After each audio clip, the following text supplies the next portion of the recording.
Hello, my name is Heather Holland, and I am enrolled in the Liberty University Online Industrial Organizational Psychology graduate program.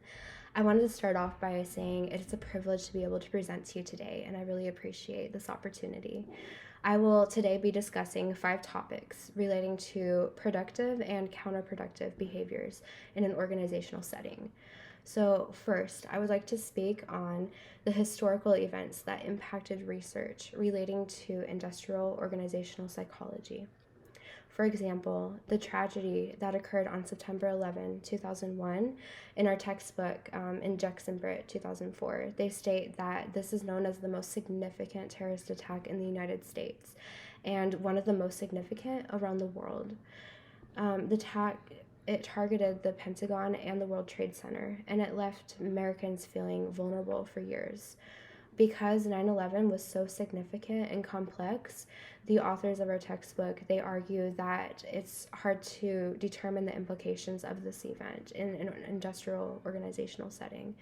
However, they do conclude that a major implication involves organizational awareness of implementing emergency plans to avoid other tragedies. They also state that the emergency plans that were already in effect in the offices within the World Trade Center and Pentagon that could have saved the lives of many survivors. Therefore, industrial organizational researchers, they have since taken interest in studying these practices. Following 9/11, the United States experienced an economic recession in 2008, and this resulted in increased unemployment rates. This can be found in the Bureau of Labor Statistics report in 2011. Researchers thus studied the effect that unemployment has on individuals, ergo McKee-Ryan et al.'s research in 2005. Additionally, Cheng and Chan in 2008, they took interest in studying job insecurity. So to conclude, industrial organizational psychologists, they have increasingly been fascinated by the relationship between organizations and employees since the economic recession in 2008. Additionally, they took interest in the emergency plans that they implemented since 9/11, as well as during the event.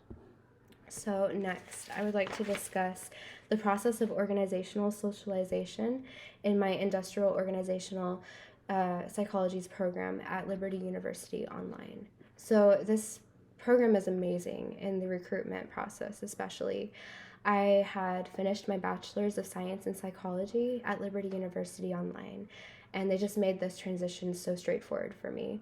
They provided resources, including a requirement checklist prior to graduation, and an academic advisor was always available during business hours if I had any questions or concerns. After being accepted into my master's program, my instructors, they communicated their expectations very well. And if I had any questions, they were always available to answer them within 1 to 2 business days. So my program's values, they were also very clear as well. We were required to complete a course requirements checklist prior to starting every course online. And this involves acknowledging our academic integrity, excellence, and the Liberty Way handbook. So in respect to creating job embeddedness, this is difficult for me to determine. Since my master's program is online, I only have experience with interacting with others online. We often participate in discussions. I find these very valuable as I'm gaining insight from various perspectives, and I integrate that with my own, which I think is very vital in the field of psychology. Regardless, it is important to have physical interactions with others, especially if they wish to pursue careers that require them to physically be present as opposed to like remote positions. Additionally, this program does not require any licensure or internship prior to graduation. So this is actually convenient for me right now because I live overseas and my resources are very limited at this time. But looking forward, I do harbor concerns that this may hinder me from gathering vital experience in the workplace and just being ready for a job as an IO consultant. Overall, though, I do believe that this online program, does a great job in socialization among its members. So next, I would like to discuss how organizations can diminish or prevent work-family conflict. So our textbook states that work can influence our personal lives and our personal lives can influence our work lives. So it makes sense that conflict can arise when both of these dynamics of our lives overlap. So organizations should thus focus on reducing and preventing any work-family conflict that can arise. Our textbook states that there are three main factors of work-family conflict. The first factor is job factors. Second is individual factors. Third is family factors. So an examples of job factors can include working long hours and unrealistic expectations. This can be found in Nielsen, Carlson, and Lenkau's research in 2001, as well as Wallace's research in 1997. Individual factors can include extreme dedication to one's role and organization as a whole. And this can be found in Nielsen et al.'s research in 2001. And finally, our textbook delves onto family factors, which can include how many children are under an employee's care, as well as marital problems, relationship problems, or any other at-home stressors. These factors are highly common, so it's essential that organizations know how to combat this conflict. One way to reduce work-family conflict is to establish family-friendly policies and to integrate these policies in an organization's culture. Additionally, programs that enhance time management would be beneficial, as Adams and Jex in 1999 established that programs or that effective time management has been shown to reduce this type of conflict. And finally, I believe that the aim of organizations should be to establish work-family enrichment, which basically means that any benefit that an employee experiences in one role, whether it be work or family, this can overlap as a benefit for another role. Thus, if organizations, they create a working environment that promotes quality of life and work-family balance, their employees can in turn be physically and psychologically capable of performing their roles and possibly even be more productive than if organizations ignored their well-being altogether.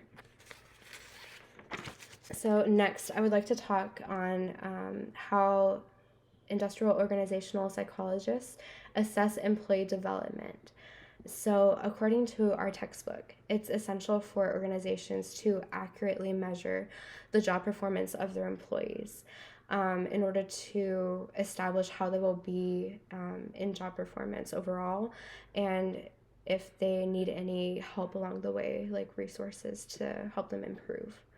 So if I were asked to develop a performance assessment program for employee development, I would need to assess both in-role and extra-role performance. So Murphy, in 1994, he developed a model for performance assessment that addressed 4 types of behaviors: task-oriented behaviors, interpersonally oriented behaviors, downtime behaviors, and destructive or hazardous behaviors. So the first is categorized as an in-role behavior, and the latter 3 are extra-role behaviors. Additionally, Murphy in 1989 acknowledged 8 different ways to assess job performance, and these include paper-pencil tests, job skills tests, on-site hands-on testing, off-site hands-on testing, high-fidelity simulations, symbolic simulations, task ratings, and global ratings. Our textbook mentions that specific task ratings and overall ratings are the 2 most common measurements that organizations use for employee performance. So in 1998, Van Dyne and Lapine, they assessed overall employee performance through both in-role and extra-role behaviors.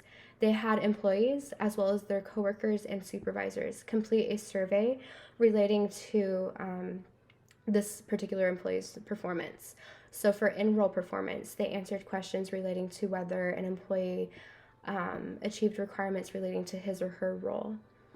For extra-role performance, they answered questions concerning like an organization's expectations of the of the employee regardless of their role.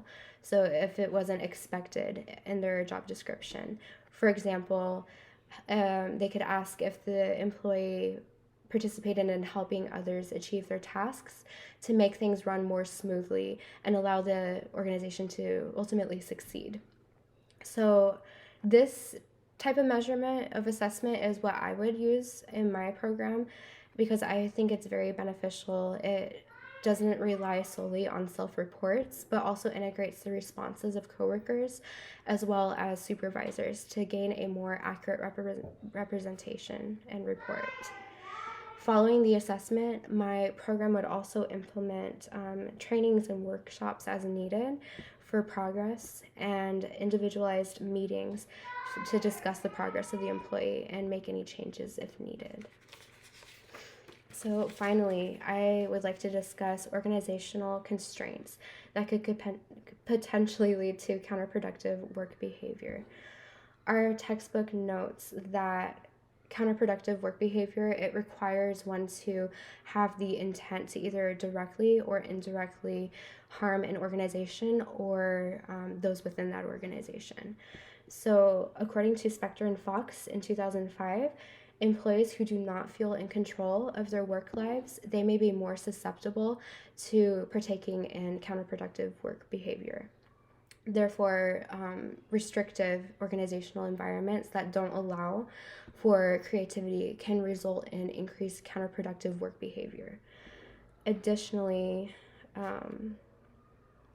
personality traits such as trait anger, trait anxiety, and narcissism, those have been shown to increase the risk for this type of behavior. Thus, organizations that don't implement personality tests during the recruitment process, they risk not knowing the type of person that they employ, and therefore they risk counterproductive work behaviors. A more obvious reason why people engage in counterproductive work behavior is that they feel that their organizations do not treat them justly. If employees feel that the company owes them in any way after being mistreated or feeling neglected, they can end up withdrawing themselves in an act of absenteeism. So, and this can result from workplace conflict, miscommunication of one's role, job dissatisfaction, and lack of role motivation. So, one way that organizations can combat or can enhance this behavior is if they don't implement necessary absence control policies. Additionally, gender stereotypes also encourage absenteeism. For example, organizations are often more lenient with women taking days off, and this may cause men to feel like they have to retaliate. Additionally, women, they may feel that they are being treated unequally in the workforce, and they may want to take more days off because they feel that their progression is restricted, so they don't have as much motivation to impress. So a lack of workforce unity and equal opportunities may lead to increased absences. Another way to retaliate to perceived injustice is employee theft and whistleblowing. Of course, these behaviors, they're very extreme and they can lead to prosecution. However, employees who feel that they were significantly wronged by their company, they may feel the need to retaliate in this manner. So also, organizations that do not implement policies relating to how they should treat coworkers and supervisors and clients, this can lead to workplace incivility. This behavior can occur if employees experience incohesive and stressful work environments, or if they feel mistreated by the organization or those within it. So also, if companies don't implement workshops or programs for new supervisors and established supervisors on how to treat their employees, abusive supervision can occur. And this is very unfortunate because supervisors often learn their behavior from their own supervisors. And if we implement programs to combat this, this could easily be avoided. Additionally, poor management in an organization can lead to laziness and unaccountability among their employees. So if there are no consequences to counterproductive behaviors, then employees are more likely to engage in this behavior. And finally, if companies do not take precautions regarding drug or alcohol use, as well as violent behavior and sexual harassment, they risk enabling these behaviors in their workforce. It is vital that they implement drug screenings during the recruitment and also for established employees, and necessary workshops or programs to combat these actions. They should also establish a zero tolerance policy and not waver from it if they desire to eradicate these behaviors from their organization. So that concludes my presentation. I want to thank you again for allowing me the opportunity to present today.